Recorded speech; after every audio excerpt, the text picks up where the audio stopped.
You walk in tired and hungry, one bad dinner away from losing it. You don't like to cook. You don't want more takeout. You just want something good. That's why there's Dish by Blue Apron. Pre-made meals with at least 20 grams of protein and no artificial flavors or colors. From fridge to fork in 5 minutes or less. Keep the flavor. Ditch the subscription. Get 20% off your first 2 orders with code APRON20. Terms and conditions apply. Visit blueapron.com/terms for more.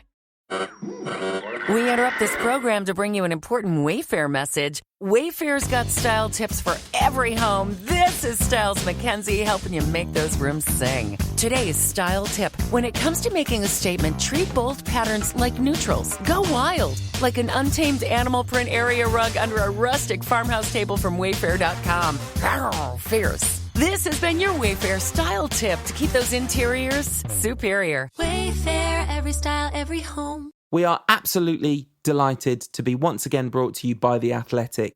If you want a 7-day free trial of their service, which is a world-class football writing service covering Manchester United and the Premier League and football beyond, head over to www.theathletic.co.uk/NQAT There you'll get a 7-day free trial and 50% off your first year's membership. And we'll talk more about that later in the show.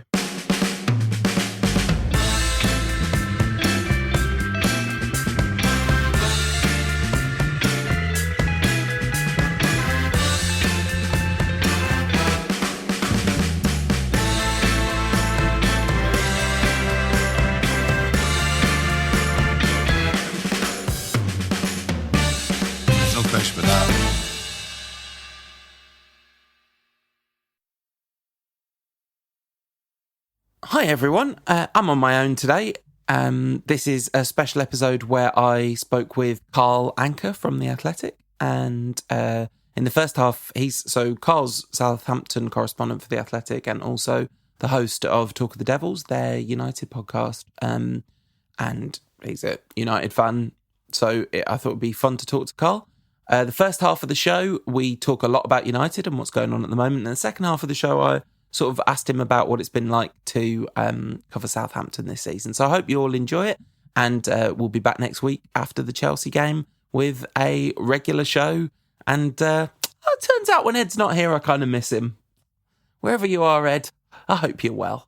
Anyway, here's my chat with Carl. So I'm absolutely delighted to be joined by Carl Anka, The Athletic's Southampton correspondent and also the host of the Talk of the Devils podcast, which I think I'm legally allowed to call the second best Manchester United podcast on the internet. What the first is, we can compete to find out. How are you doing, Carl? I'm doing well. Hello, everyone. It's good to be here. We're recording this in the middle of the winter break, which I have to say, from my perspective, it's a massive relief not to have to watch United this weekend. Yeah, it feels as if they're going to play Wolves again, such is the way of everything. I think you might be right. I'm just going to check the fixtures. Oh no, it says it's Chelsea. Okay. Phew. Surely some mistake. So, all right, first question. Which was your favourite Man United versus Wolves game of the season so far? It would have to be the first one where Paul Pogba played and everyone just sort of honed in on Paul Pogba. It was so good. It was such a nice little, he's still a very good footballer when he's supported by people and is allowed to do what he wants. Well, do what he's best at, which is garnish games. Yeah, and it's interesting, isn't it? So, okay, it seems like as good a place as any to start. There just hasn't been enough discussion or column inches about this topic, Carl. So, no. So let's get into it. Do you reckon there's any chance whatsoever that Pogba stays at United this summer? No, he's gone. Right. He is essentially serving out his notice. So obviously, I wrote about this recently in an article about Virgil van Dijk, about this concept of having like a +1 season, of when a player goes, look, I want to leave, but I'll give you an extra season just so we can secure your league position and get me a better deal. So Hazard had the +1 season with Chelsea last year. Henry had his one with Arsenal and he was mostly injured. And, it's like an unspoken agreement of the player's gone, I've done all I can. I am going to leave, but I'll give you one more season. And unfortunately for Pogba, his +1 season has been scuppered via injury. I mean, I guess the original +1 season that I think about is 2008, 2009 Ronaldo. After the Moscow Champions League, getting one more season out of Cristiano Ronaldo, I think that was him saying to Fergie, "All right, I'll give you one more season," because he sort of loved Fergie, I guess. Yeah, and it's similar. Luis Suarez had one with Liverpool, where he basically went, "Right, I'll give you one more year," and then he nearly won a Premier League. It's a well-known thing, and I think it's a shame that Pogba's been injured, because in the games he has played, he has dramatically improved Manchester United, and they've gone from a team that can only play counter-attacking football to a team that has a lockpick. But I think he'll be gone very, very soon. And I think what's quite disappointing is the conversation about how he's not really rushing himself back from injury, which I think is fair. If we are having this unspoken agreement that Pogba's giving you one more season and he's injured, there's no point rushing him back repeatedly so he keeps getting injured when you kind of understand he wants to leave. Like, let him preserve his body and then go off to the football club he really wants to go to, which is most likely Real Madrid. But the thing about that seems absolutely mad to me is that he's played at least 2 games this season injured. He played against Rochdale. People are like having a go at him for not coming back soon enough. He played against Rochdale injured. Like, Paul Pogba should not be playing injured against Rochdale, which I guess brings us to the question of the day. So when he was appointed, when he was in temporary charge, your friend of mine, Daniel Tillock, the host of the Talking Tactics podcast, of which you are an occasional member of the cast, Carl, at this point. But he said to me, because I was like, no, I'm buzzing about Solskjaer getting the job. I want him to get the job. He was like, you are crazy, because he's a Chelsea fan and he remembers Roberto Di Matteo all too well, I guess. It felt to me like it was the right time for United to make a bold, I was going to say forward-looking, but like sort of amalgam of forward and backward-looking appointment. Forward-looking in the sense of someone looking to prove himself, backward-looking as in looking back to the kind of nostalgic era of it all.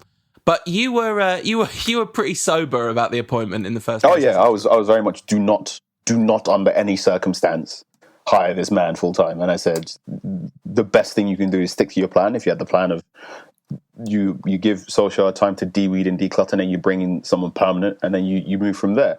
I remember you turned up on Talking Tactics just after the PSG game, and I think I may be getting the sense, I may be paraphrasing here, but you went, it was always going to happen after the PSG game, because not only was the sentiment so strong for Solskjaer, but also it was easy to hire him afterwards. You used the term easy because it just sort of, it fit in both being like an adventurous, forward-thinking idea of the returning hero, and also it was deeply nostalgic. It was one of Fergie's, the goal scoring, one of Fergie's greatest ever triumphs coming back.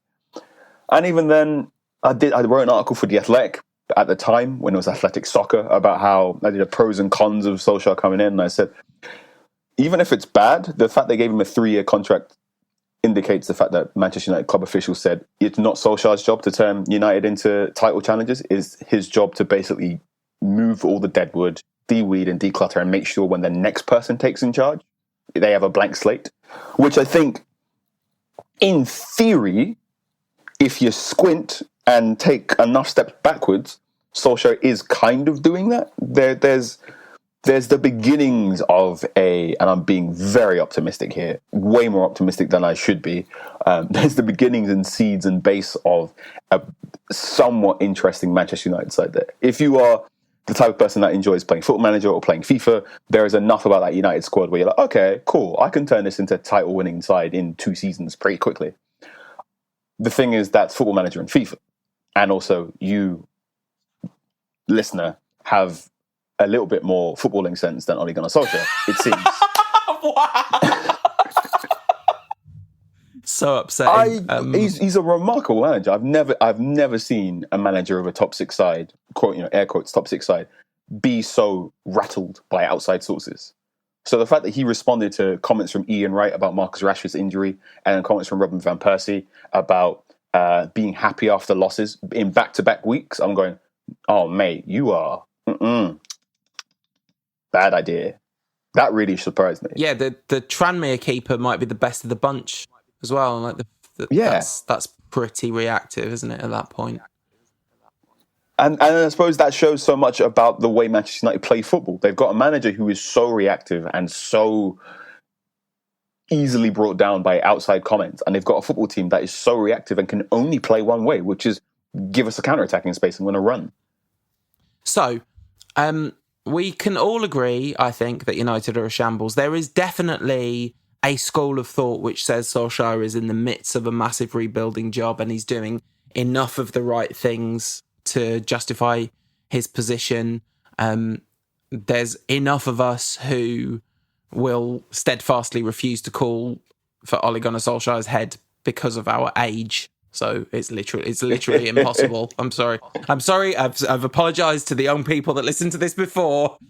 Sorry to anyone who was under the age of 7 in 1999 or under the age of 5, I guess. So I'm sure there's plenty of 7-year-old fans that enjoyed it.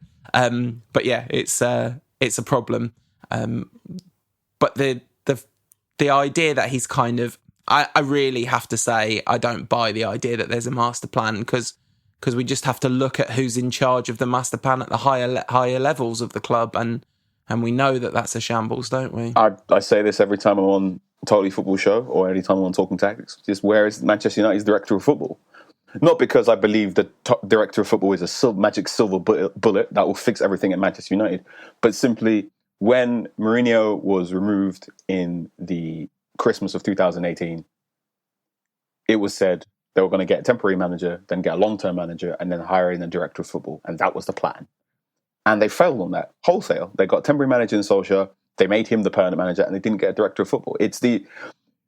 There is nothing about anything Manchester United say that makes any sort of sense and holds up to scrutiny. This idea of in the summer transfer window when they were going, right, we're going to go away from this sort of Galactico style vision of buying players that increase our social media profile and bottom line and then get hungry young British talent. There was nothing about the way they said that led me to believe they truly believed that was a winning way of winning football. They simply said that, in my impression, because it was the opposite of what they did last time. And that's the problem Manchester United have right now. Basically, every single managerial appointment since Ferguson has left has been sort of a reaction to the previous one. Every single signing they try and make seems to be a reaction to a previous signing. And now we're in this state where basically now any big money signing seems to be immediately compared to Paul Pogba. So sort of Bruno Fernandes, he's the midfield lockpick, deep-lying number 8, number 10, and he doesn't preen his hair and he's not going to be like Paul Pogba. And you're like, well, what does that mean?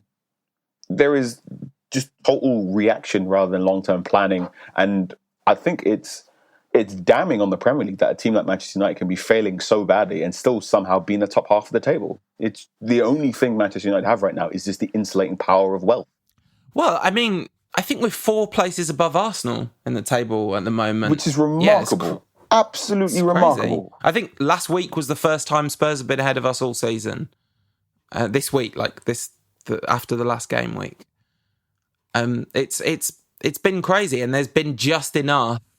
You know, I went to the Newcastle game just after Christmas, and then we beat Burnley 2-0 just after we beat Newcastle 4-1. But in both those games, you know, it should be pointed out that the defenders did pass the ball to our strikers for the goals. And you know, I actually think in the club's defence, Fernandes is a signing that makes incredible sense if you assume Pogba's leaving. I mean, Ed was saying after his debut, Ed was saying on our show, listeners will have heard this before, of course, but that if you look at his numbers and you didn't know that United had signed Fernandes and you just saw the data from that game, you'd be like, oh, Pogba's back, is he? Because the numbers look, you know, very Pogba-esque. But I also want to come back to something you'd said. So in last week's Friday show, Ed interviewed a writer called Wayne Barton, who's just written a book about the Dave Sexton and Ron Atkinson eras at United. And United's history with, obviously it's totally different people making the decisions, but historically United are bang on the model of swinging from one kind of manager to another. So you had Tommy Docherty, who was this kind of incredibly charismatic, sort of bigger than the club type figure, replaced by Dave Sexton because he was mild-mannered and not so controversial and outspoken, then Dave Sexton's football was perceived as dull. So you've got big Ron Atkinson, because he was a sort of jovial, avuncular figure who played attacking football at West Brom.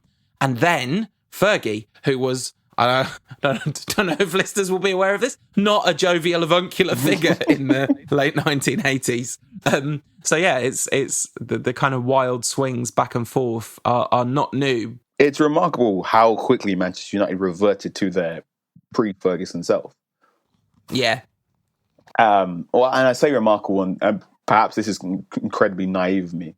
I suppose what I've said ever since Ferguson's left is sort of this is my true awakening as a football fan. This is when I'm truly understanding what football is about and the inherent chaos and nonsensical decision making involved in football. Whereas, for years I've just sort of been coddled and bubbled by the fact that Manchester United had arguably, probably the greatest ever club football manager of all time. And now that's gone. It's just, now I'm stepping out into the big wild world. And there's things like VAR. And of course, we know it shouldn't be as bad as it is. And I guess that's the frustrating thing. What do you reckon United should do next? If you were given carte blanche, how would you steer the ship at United next? I think now you need to get Mauricio Pochettino on the phone right now, because Cy Lloyd, sports journalist for Joe and a couple other publications, has been making some really interesting points about if Manchester City continue this sort of irregular footballing ability and they don't do well in the Champions League, there's a very good chance Pep Guardiola is going to leave City. And there's also a non-tiny chance that Manchester City will go in and get Poch. And I think the question of Pochettino and where he goes and what he does is going to be the sort of big... it's sort of in every single transfer window, there's one big player that goes to a club and it creates a domino effect everywhere. And I think Pochettino is going to be that in managerial terms. Wherever Pochettino goes to next is going to kickstart a little domino effect within 3 or 4 other clubs. If he goes to Bayern Munich, that does huge changes for what's going on in the Bundesliga. If he goes to Italy, same thing. If he goes to Spain, huge changes there. And I think if he goes to City, that's the decade locked up for Manchester United in terms of, are you going to be a Champions League contending team, in my eyes? Because I really think he's, to use a boxing analogy, pound for pound, he's one of the top 5 managers in the world.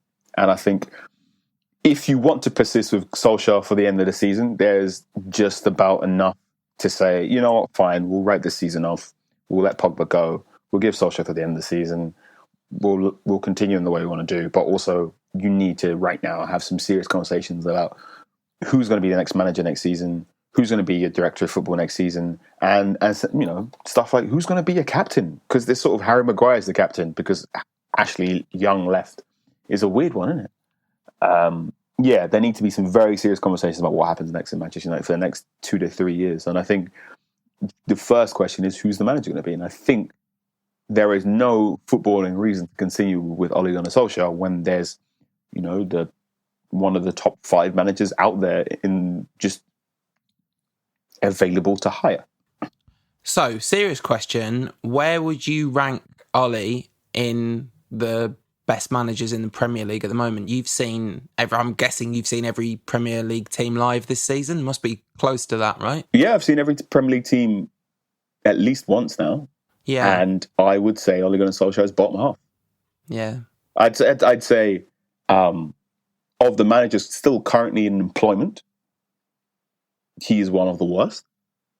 So I think Ole Gunnar Solskjaer is a better football manager than Marco Silva, based on what I've seen of that Everton side. But Marco Silva is no longer in tenureship. And I think this was raised by Daniel Story as well. If you asked the fans of every Premier League club, would you swap your manager for Solskjaer? Nearly all of them would say no. And I think if you went into the Championship as well, quite a few of their managers would say, no, why would I swap Bielsa for...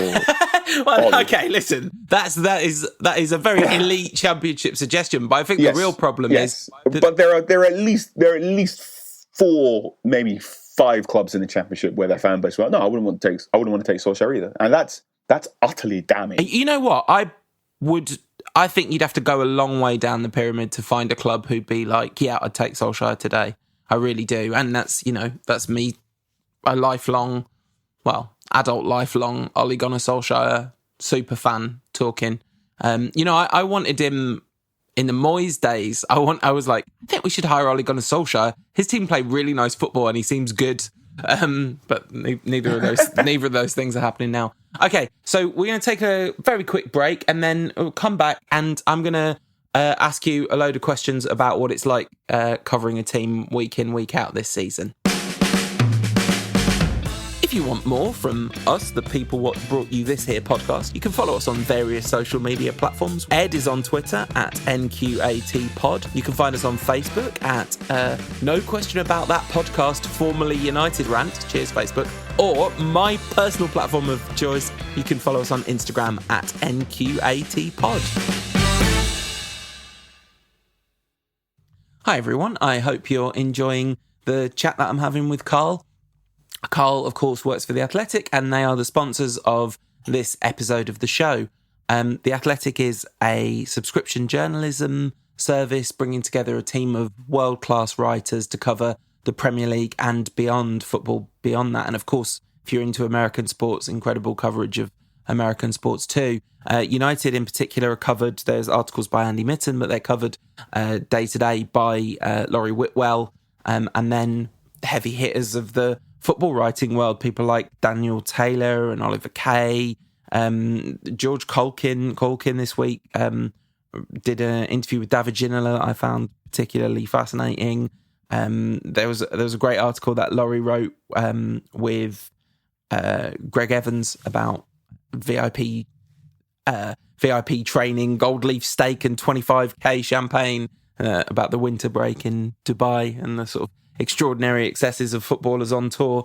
I really like the Athletics app. I find it very it's a nice place to read about football and the content is excellent. So we've been talking about this for weeks now and pretty much every week there's another good reason to sign up, I think. And of course, one of the things is it's very affordable, particularly with the deal.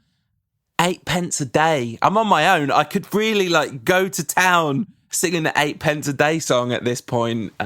Woke up this morning and had 8 pence in my pocket. I decided to use it for an Athletic subscription with 50% off at theathletic.co.uk. This song's not very good. theathletic.co.uk/NQAT pod. And also I've really enjoyed this. It's a funny thing, but I wouldn't have read this stuff in all likelihood if Carl wasn't a friend, but I've really enjoyed reading his coverage of Southampton, and that's kind of led me to read some in-depth coverage of stuff around other clubs that basically almost literally wouldn't exist without the Athletic. So of course United, there's plenty of coverage everywhere, but it's a particularly high quality version of that. So and yeah, check out their podcast range too, including of course Talk of the Devils, which we talk quite a lot about in the second half of this show. So we'll get back to that. For a 7-day free trial and 50% off your first year, that's half. That's a lot. 50% off your first year of subscription.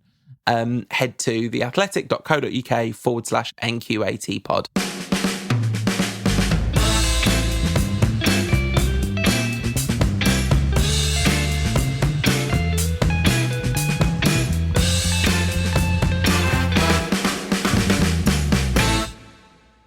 Okay, so we're here with Carl Anka, who is the Athletic's Southampton correspondent and the host of their United podcast, Talk of the Devils.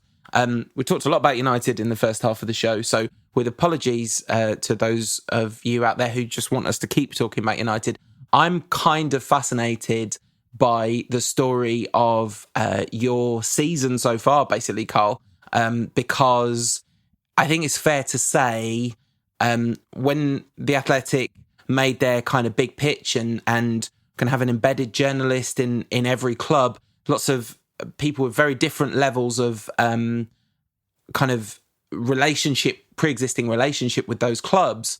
And you were basically forging a relationship from scratch. And I told you this the other day, and so I'm not just saying it because we're recording, but I've honestly been quite moved and genuinely quite inspired by the fact that you've like thrown yourself with both feet and both hands into the culture of the club at Southampton. And it certainly looks from, what I've seen from Twitter and things like that, that you've been like properly embraced by the fans there. Given that you are a United fan, are you starting to develop some Southampton leanings at this point? I do describe them as we in casual conversation. I think if you see me in the pub and I have maybe 2 pints, I'll go, yeah, but when we play quite good at pressing football, I'll go, well, hang on, what? And I do use them as an argument for and against things going on at Manchester United. So, in my opinion, Southampton right now have a better football manager and a director of football. So they're better run than Manchester United. Sorry. And there are things like that. That's pretty crazy. I will go to Old Trafford towards the end of this season fully expecting Southampton to get at least a point from Manchester United because they're not. They've got a better manager. He's not naive and he understands how to exploit the 2 or 3 things Manchester United aren't very good at doing. And I will most likely do a little fist pump when Danny Ings does Danny Ings things. All right, that's too far. You've gone too far at this point. I'm intensely protective of Danny Ings to the point of if Danny Ings wants England caps, but I'm also going, Danny, please just stay fit.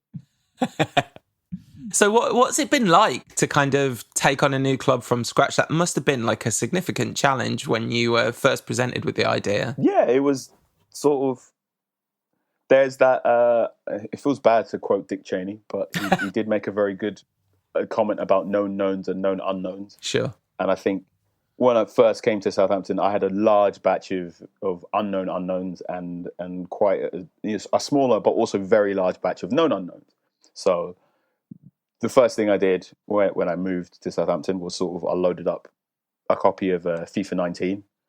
Started playing with Southampton, hardest difficulty, just to figure out that sort of side as a squad. I went off and started talking to a bunch of historians of the club. I've been given quite a few books. So I'm looking at my bookcase now. I've got 1, 2, 3, 4, 5, 6 books on Southampton on my bookcase right now that I'm slowly reading through and learning as much as I can as possible.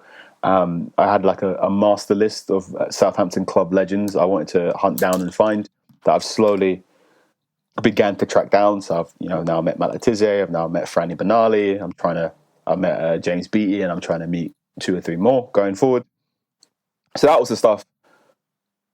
That was my initial sort of learning lesson. Then there was obviously learning the squad and the first team as the season starts. So even now to this day, you stood in the mix zone and a player walked past, and I still have to like squint and go, wait, which one are you again? Are you this one or this one? Which it's quite hard. Even as a Manchester United fan, when Manchester United came down to St Mary's and United players were walking past, I did still have to go, wait, which one are you? Yeah. Squads are way bigger than you think they are. And also because so many of these players, how they look on television is completely different from how they look like in real life. The thing that always takes me back is Dele Alli is way taller than I think he is. Do you think they all look way skinnier as well in person? Yes. Really, not skinny, but sinewy. Like really lean. Yeah. Brad Pitt and Fight Club sort of lean muscles and abs and whatnot. Dele Alli always takes me back. I'm like, oh yeah, you're 6'1". The experience of because you said like about recognizing the players. What I found when going to games to cover United is, be asked about the opposition afterwards and think, oh, actually, I didn't even think about them once. Do you find that you just like watch games through an entirely Southampton prism for the most part when you're there?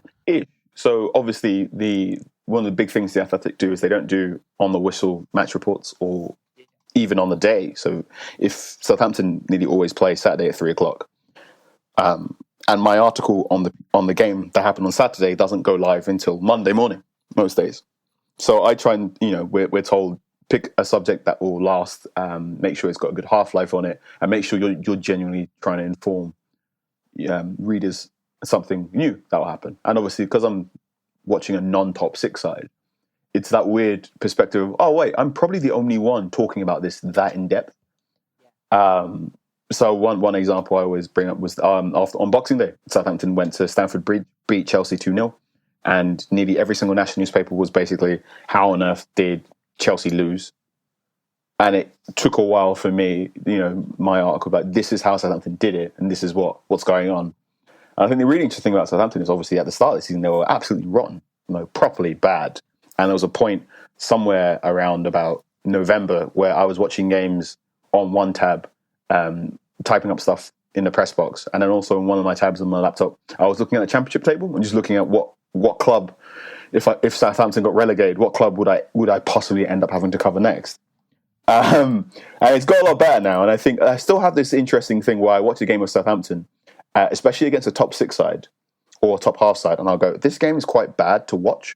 And then I'll blink again and go, this game isn't bad to watch. This game is quite good because Southampton are forcing errors and mistakes from the opposition, which is something I'm still having to unlearn of just because the favourite for the game is playing badly doesn't mean the underdog is not doing anything. And because of the way Southampton play, very, very high pressing, trying to disrupt passing lanes, it can take maybe 20 minutes watching a Chelsea-Southampton game or watching a Tottenham Hotspur-Southampton game before your brain makes that big, oh, hang on, Southampton are dominant side for good reason, not because Spurs are having an off day. It's Southampton's forcing the issue, which I find very, very fun.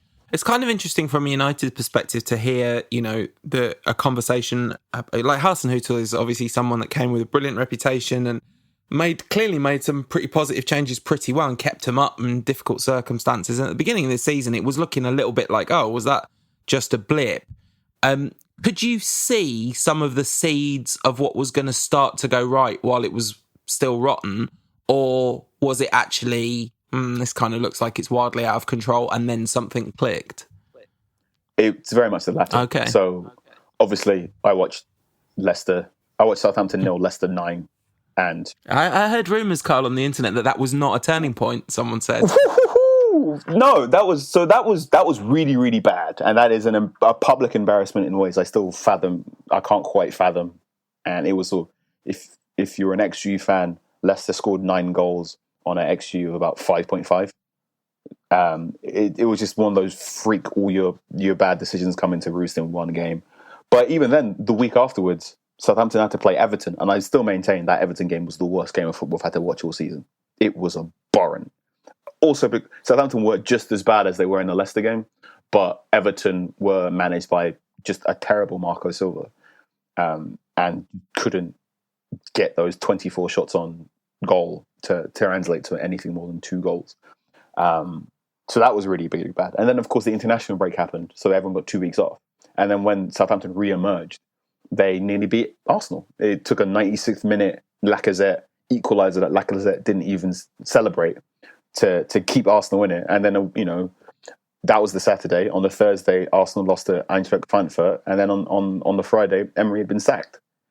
So the way I always put it was basically something happened over that international break. And I think it was a batch of team meetings and whatnot to really get Hassel's point across to Southampton. So one thing I always found quite baffling about, there's constant links between Hassel and Jurgen Klopp, and Hassel was nicknamed the Klopp of the Alps, which he doesn't particularly like. He doesn't really like anyone making similarities between the two, because even though they did the same coaching badges, he wants to be his own separate man. And the most telling difference between the two, and I think the biggest reason why Hassel probably will never manage a big club in the same way Klopp does, or have the same palpable effect on a club that Klopp does, is Hassel is a lot more militaristic and a lot more boot up the arse rather than arm around the shoulder. He's not very good at that. He's very much, there's pressure, but we don't feel pressure, or I don't need to tell him what he needs to do to improve. He's very, very much buck your ideas up. Whereas, you see Klopp, he's smiling, he's very, very happy, he's very much, don't worry about it, it's going to get a lot better, where you can really, really see Hassel on the sideline with certain games just go apoplectic at players, especially his wide players. There was a bit in the FA Cup replay against Spurs where he was screaming and shouting at Boufal because Boufal wasn't getting into position, which is totally his prerogative. Boufal was absolutely out of position. And in a Hassel's system, the wide men have to be very, very, very, very diligent and maintain their shape. And I think at the start of this season, he had lost his assistant manager, Danny Roll, to Bayern Munich. And I've heard many accounts from players and people around the club that Roll was the good cop to Hassel's bad cop, which is fine. Every manager has these moments, and I think every single manager out there needs an assistant to basically go to a player. He doesn't really mean it. Don't worry about it. He'll be fine next week. And Hassel didn't have that at the start of the season. His assistant manager didn't join until the start of September, this Richard Kidsblitzer. And I think it was over this international break where he basically went, boys, what do I have to do to get you to press the ball in the way I want you to press the ball? And I think what probably happened is that 2 or 3 of the players went, could you just stop calling us clowns? And they probably, came to an agreement. Maybe that's happening in Dubai right now as we speak. Maybe that's what Jesse Lingard's saying to Ole Solskjaer right now. I mean, the last time Manchester United went away for warm weather training, they came back and all got injured against Liverpool. So that's right. I think the time before that, they all got selfies with Diego Maradona, which you would obviously if you had the opportunity to. So I wanted to ask one more question about your experience covering Southampton, actually, which was, what's it been like? This is completely self-indulgent, this question, because I'm just fascinated by it. What's it been like establishing a relationship with a fan base that you're clearly working in service of? Like, it's really evident from the outside that you see your job as providing something that Southampton fans are not getting elsewhere. What's it been like to build that relationship with those fans? It's good. It's a challenge. The way I describe it is sort of 30% of football fans absolutely adore and love The Athletic. 30% of fans don't like it and are rankled by the idea of having to spend money on an app or on a subscription service. And then you've got 30% of people that don't know who we are and need a bit of convincing. And then it's that final 30% I've got to work on. And then as for the extra 10%, maths is hard. Maths is hard. I've had some really good away days on the train, and I've tried making myself very much available to Southampton fans. So my DMs are open on social media, and very often I get fans just message me at whatever hour going, "What do you know about this?" And very often my answer is, "I don't. Give me some time." Or, "Have you seen this?" And I go, "I have seen this. Thank you for passing it on." So on match days, I always try to wear green trousers or all green as sort of like ready, identifiable, "Hello, come find me." And away games, when I'm on trains, very often I do get some fans come up to me and go, "Are you Carl Anka?" "I am." And then we have a discussion and whatnot. I had a really good visit to Newcastle recently, which was like the best part of a 4.5-hour train journey. I had two older Southampton fans in front of me, and we talked all about a couple of things. And then sort of on the table next to me were some other Southampton fans that I went to Burnley with, and I sort of, how are you all doing? And then recently, I went to the away fan pub for the FA Cup game, and a few of the fans were there going, "Oh, it's you again. How you doing?" I'm like, "Yeah, I'm all right. I'm not bad." And that's quite nice. And obviously, my pitch right now is I'm trying to learn as much as possible about Southampton first team Premier League season 2019-2020. And if you need to know anything about XG, or why Danny Ings is scoring loads of goals, or why James Ward-Prowse is way better in the number 6 position than he is when he's playing on the right, I can tell you that. I make absolutely no claims whatsoever to tell you to know anything more than a Southampton fan about anything that's happened before maybe the last 3 seasons. So if a fan tells me, actually, Nathaniel Clyne was the best right back in the Premier League for like this short spell in 2013, I will go, okay, I will go research that. And the great thing about The Athletic is I have the tools to go watch all that footage and look at stuff and see if something's like a weird freak phenomenon for Southampton, or if it's just sort of Southampton have always had a problem with this. So there's that. And then the rest of it, to figure out Southampton's future is a collaboration between myself and the fan base. So if the fans are going, "Tell me more about this under 23 player that I've been told about since he was 15, I'm going to go off to an under 23 game and try and watch him, and then come back and go, here's what I saw." And I think that's the future of what I'm going to try and do for as long as I'm at Southampton. And then you've also now, as part of your Athletic gig, got a brief to cover Manchester United professionally again, in the form of the Talk of the Devils podcast, which I've been enjoying, and I'm kind of happy because obviously, like, it's a very different tack from ours, isn't it? It's could you sort of talk me through the kind of pitch for where the Talk of the Devils podcast fits into the landscape? Yes, so I'm the host, and I'm very much as I'm the Southampton reporter, and I'm the one watching Southampton games every single week. My Manchester United knowledge has taken a bit of a dip. I'm not watching them every single week anymore. But what we've got Laurie Whitwell, the athletic reporter on United, who goes to all the press conferences, who watches as many games as possible, both men's team, women's team, and the youth levels as well. So I'm sort of the naive, sort of lapsed Manchester United fan, as it were. And I'm going, Laurie, please help me make sense of this football team. And then on top of that, we always have an additional guest. At the moment, it's Andy Mitten from United We Stand, who, I mean, he's forgotten more things about Manchester United than I ever knew. I think he's written 3 books on Manchester United now as well. And his great uncle has played for Manchester United as well. So he's fabulous, just a fabulous resource. And he's really interesting for me as a child of the 90s to explain when I'm going, is this abnormal for Manchester United to do this? He's very much, well, if you remove the Fergie years, this is what United have been about, which I think that is really cool. And I think that's my favorite thing, in sort of I'm really learning how football works now. Fergie's gone. I just love hearing about more fans who remember stuff pre-Fergie going, mate, you have no idea what it was like before the Scott Sun King came down and saved us. So we try and do that. We recently, our most recent episode, had a little interview with Nicky Butt as well, which I find really, really interesting. And it's just sort of understanding Manchester United still has, at its best, is just a collection of very well-meaning people trying to live up to some very lofty ideals I had to play football. And then when Man United are well, they achieve those lofty goals. And when Manchester United are not so well, I find it very interesting hearing how these people are trying to reach those lofty goals again. So hearing stuff from Nicky Butt is fantastic. Quite interesting. So thank you very much for your time on this Saturday afternoon when you've literally finally got some actual human time off, taking time out to talk about football. It's much, much appreciated. Where can the people find you? Where can they find your stuff? Great. You can find me on Twitter, Ankaman616. So Anka upon my surname, ANKA man, and then number 616. That's my Twitter. You can find me on The Athletic if you want any of my ratings, not just on Southampton, but also on player culture. So I played a lot of FIFA, so I'm really interested in esports. I recently had a conversation with Paul Pogba's barber, so I'm going to be getting that out soon. I'm so excited about that. That's in the offing soon. So these are things I'll be writing about as well. Also, I don't just write about football. So by the time this podcast goes live, I would have been on BBC Radio 4's Saturday Review, so you can check that out on BBC iPlayer.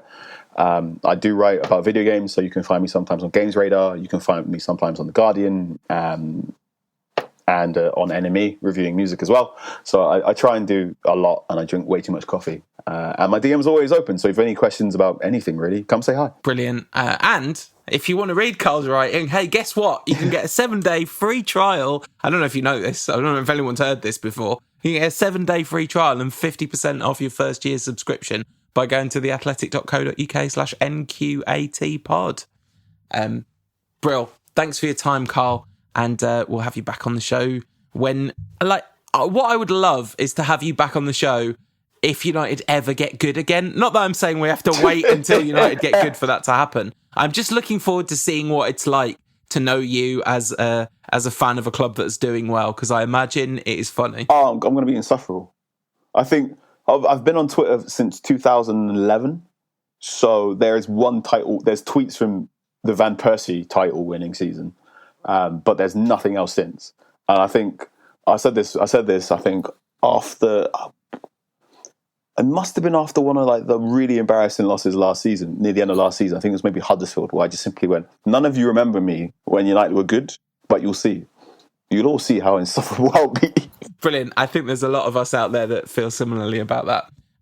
Thanks very much, Carl, and we'll speak to you soon. Cool. It's been a pleasure.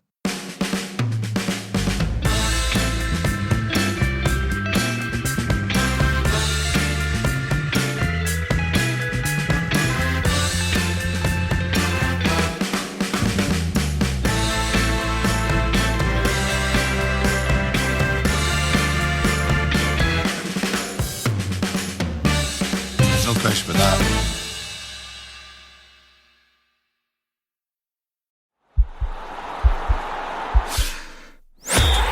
podcast is part of the Sports Social Podcast Network.